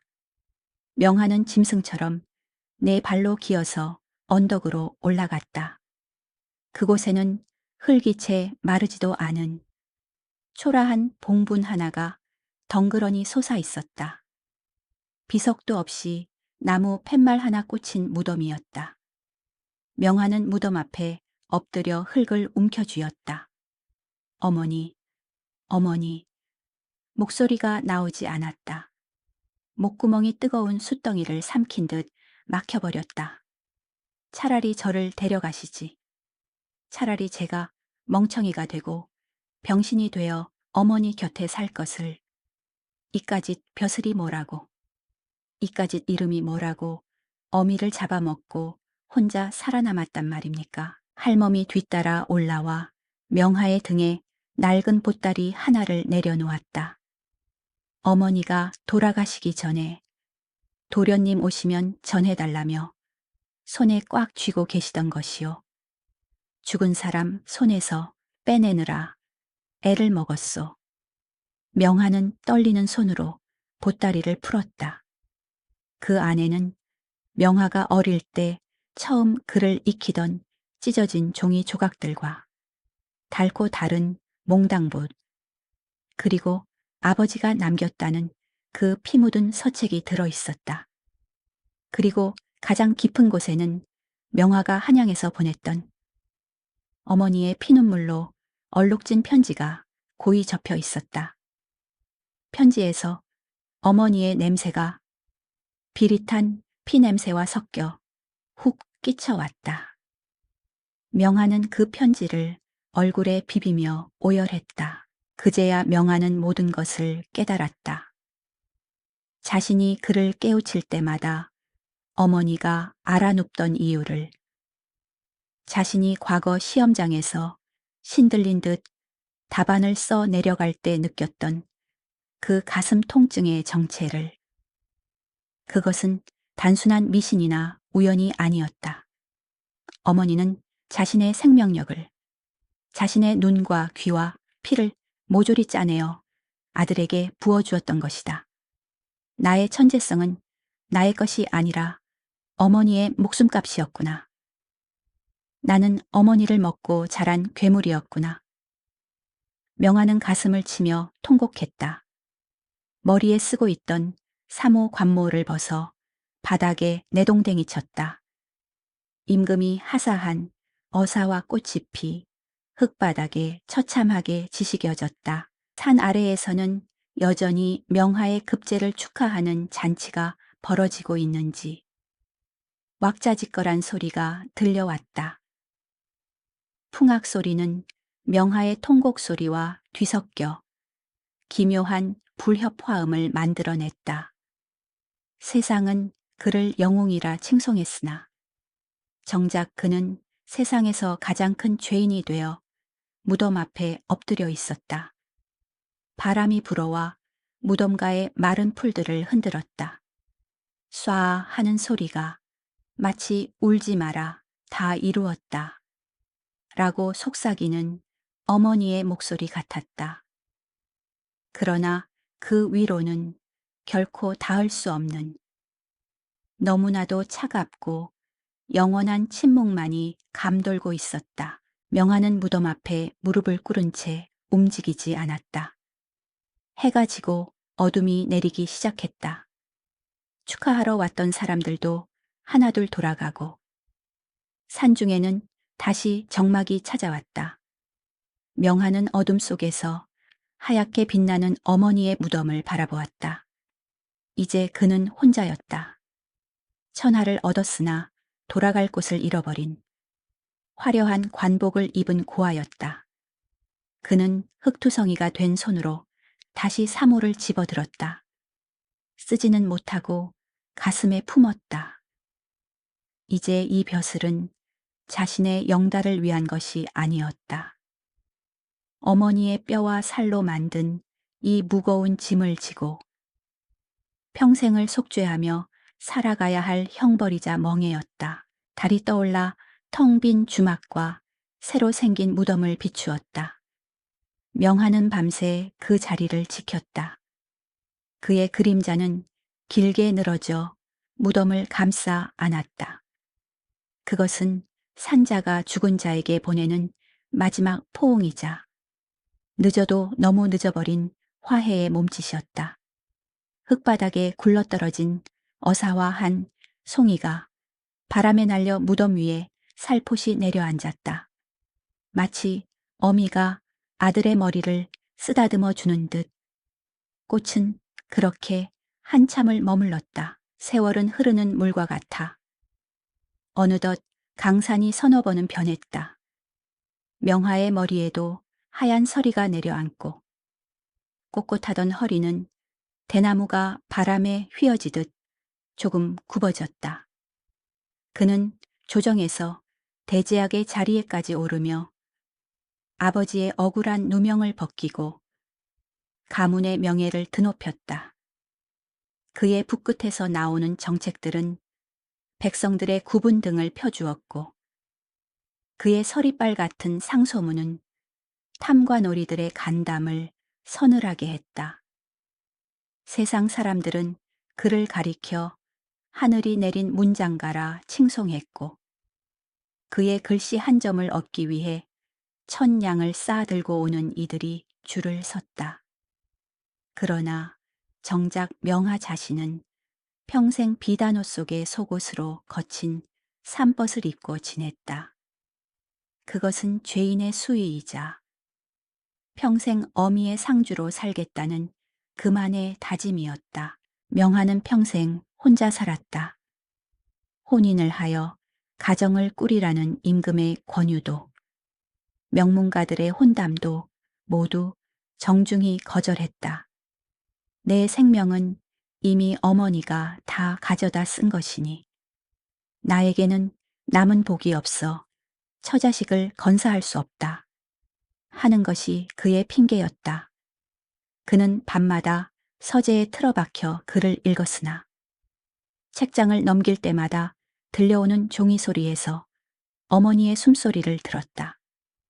그에게 학문은 출세의 도구가 아니라 어머니와의 대화이자 끝이 보이지 않는 속죄의 기도였다. 그는 높은 자리에 있었으나 권력을 탐하지 않았고 재물이 쌓이면 모두 털어 가난한 학동들을 위해 썼다. 사람들은 그를 청백리라 불렀으나 그는 씁쓸하게 웃으며 나는 그저 빚을 갚고 있을 뿐이요 라고만 답했다. 어느 늦가을 명화는 임금에게 사직상소를 올렸다. 이제 눈이 침침하고 기력이 쇠하여 더 이상 나라시를 볼 수 없으니 고향으로 돌아가 여생을 마치게 해달라는 간청이었다. 임금은 그를 붙잡으려 했으나 명화의 뜻이 워낙 완강하여 결국 허락할 수밖에 없었다. 명화는 벼슬아치들이 타는 가마도 마다하고 늙은 당나귀 한 마리에 책 보따리 몇 개만을 싣고 도성을 나섰다. 평생을 바쳐 쌓아 올린 명성과 권력을 헌신짝처럼 버리고 떠나는 그의 뒷모습은 마치 세속의 때를 벗고 신선이 되어 산으로 돌아가는 학처럼 고고하고도 쓸쓸해 보였다. 명화가 돌아온 곳은 옛날 그 계곡의 주막터였다. 주막 건물은 이미 오래전에 무너져 흔적도 없었고 무성한 잡초만이 무성하게 자라 있었다. 그러나 그 뒤편 양지 바른 언덕에 있는 월임의 무덤만은 누군가가 돌본 듯 깨끗했다. 명화는 무덤 앞에 엎드려 큰절을 올렸다. 어머니, 제가 왔습니다. 이제야 왔습니다. 명화의 목소리는 갈라지고 떨렸다. 그는 주막터의 고래등 같은 기와집 대신 비바람만 피할 수 있는 작은 초가 한 채를 지었다. 그리고 그곳에 월영제 유해잉차이라는 현판을 걸었다. 어머니의 그림자가 머무는 집이라는 뜻이었다. 소문은 바람을 타고 퍼져 인근 마을의 아이들이 하나둘 명화의 초가로 모여들었다. 나무를 하러 가던 아이, 소를 몰던 아이들이 지게를 벗어놓고 마당에 쭈그리고 앉았다. 명화는 그들에게 글자를 가르쳤으나 예전의 서당 훈장들과는 달랐다. 그는 아이들에게 어려운 경전보다는 사람이 지켜야 할 도리와 자연의 이치를 먼저 이야기해 주었다. 얘들아, 글자는 칼과 같아서 잘못 쓰면 남을 해치고 자신도 베이는 법이다. 그러니 글을 배우기 전에 먼저 마음을 닦아야 한다. 명화는 아이들의 초롱초롱한 눈망울을 볼 때마다 오래전 주막부엌에서 자신을 바라보던 어머니의 눈빛을 떠올렸다. 자신이 아이들에게 글을 가르치는 것은 어쩌면 과거의 자신과 어머니에게 보내는 뒤늦은 위로인지도 몰랐다. 계절은 돌고 돌아 다시 겨울이 찾아왔다. 눈이 펑펑 쏟아지던 어느 날 밤, 명화는 잠을 이루지 못하고 방문을 열었다. 온 세상이 하얗게 덮여 고요한데 대나무 숲에서 들려오는 바람 소리만이 정막을 깨고 있었다. 명화는 품에서 낡은 대나무 피리를 꺼냈다. 젊은 시절 어머니가 그리울 때마다 깎아불던 피리였다. 명화는 마루 끝에 걸터 앉아 피리를 입에 가져갔다. 삐익 하는 가늘고 구슬픈 소리가 눈 내리는 밤 공기를 갈랐다. 그 소리는 화려한 궁중 음악도 흥겨운 민요도 아니었다. 그것은 어머니의 흐느낌 같기도 했고 바람이 문풍지를 두드리는 소리 같기도 한 영혼의 울림이었다. 피리 소리는 계곡을 타고 흘러 무덤가로 그리고 저 멀리 하늘로 퍼져나갔다. 명화는 눈을 감고 피리를 불었다. 눈앞에 환영이 보였다. 젊은 날의 고운 어머니가 빗자루를 들고 마당을 쓸고 있었고 어린 명화가 그 곁에서 웃고 있었다. 어머니는 더 이상 눈이 멀지도 않았고 번거리도 아니었다. 명하야, 참으로 수고했다. 이제 그만 쉬거라. 어머니의 따뜻한 목소리가 피리 소리에 섞여 들려오는 듯했다. 명하의 눈과 주름 사이로 뜨거운 눈물이 흘러내려 하얀 수염을 적셨다. 그것은 슬픔의 눈물이 아니라 긴 여행을 끝내고 집으로 돌아온 자만이 흘릴 수 있는 안식의 눈물이었다. 피리 소리가 잦아들고 명화의 고개가 툭 하고 떨구어졌다. 손에 쥐고 있던 피리가 마루 바닥으로 굴러 떨어져 맑은 소리를 냈다. 바람이 불어와 명화의 옷자락을 흔들었고 눈송이가 그의 어깨와 머리 위에 살포시 내려앉았다. 그는 마치 깊은 잠에 든 듯 평온한 얼굴이었다. 그의 영혼은 이미 육신을 떠나 저 언덕 너머 어머니가 기다리는 곳으로 글자도 없고 벼슬도 없고 아픔도 없는 그곳으로 홀가분하게 날아가고 있었다. 다음 날 아침 나무를 하러 온 아이들이 마루에 앉아있는 명화를 발견했다. 아이들은 훈장님이 잠드신 줄 알고 조용히 다가갔으나 이내 그가 영원히 깨어나지 않을 잠에 들었음을 알게 되었다. 명화의 장례는 조촐하게 치러졌다. 그가 남긴 유언대로 그는 어머니의 무덤 바로 옆에 작은 봉분으로 남았다. 비석에는 그 어떤 관직도 이름도 새기지 않았다. 그저 자연석 하나를 다듬지 않고 놓아두었을 뿐이다. 사람들은 그 돌을 보며 이곳에 천하를 호령하던 천재가 잠들어 있다는 사실보다는 지독하게도 슬픈 효심을 가진 한 아들이 어머니 곁으로 돌아와 누웠다는 사실만을 기억했다. 세월이 더 흘러 초가는 무너지고 밭이 되었으나 계곡의 대나무 숲은 여전히 푸르렀다. 마을 사람들은 바람이 부는 날이면 그 대나무 숲에서 은은한 피리 소리가 들린다고 했다. 어떤 이는 그것이 바람소리라 했고 어떤 이는 명화의 영혼이 어머니를 위해 부는 노래라고도 했다. 전설은 입에서 입으로 전해져 술집에서 자란 아이가 어떻게 천재가 되었는지 그리고 그 천재가 왜 평생을 고독하게 살다 갔는지에 대한 이야기는 야담이 되어 긴긴 겨울밤 사람들의 심금을 울렸다. 이야기는 여기까지다. 사람이 세상에 나서 이름을 남기는 것도 중요하나 그 이름 뒤에 숨겨진 누군가의 눈물과 희생을 잊지 않는 것이 더 중한 법이다. 오늘 밤 창밖을 스치는 바람소리에 귀를 기울여 보아라. 혹시 아느냐?